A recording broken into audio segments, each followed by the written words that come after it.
Welcome to Guide Guru. We hope this video helps.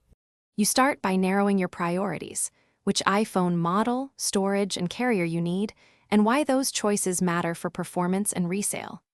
Once done, set a firm budget and decide acceptable cosmetic grade and minimum warranty length so you don't compromise on reliability. Make sure to prepare your Apple ID, a payment method, and any trade-in details up front. This speeds checkout and avoids surprises when you confirm activation and insurance coverage.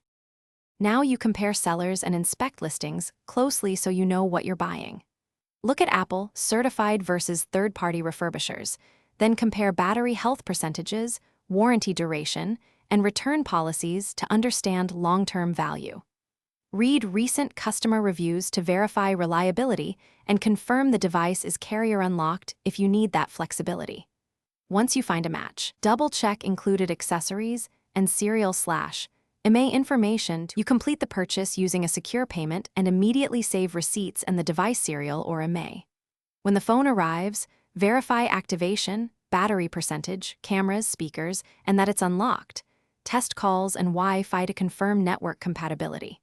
If something fails, act quickly.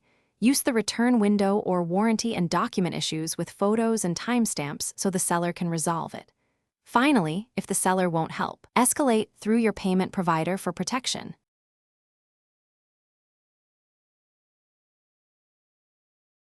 Thanks for watching. Consider subscribing if we helped you today.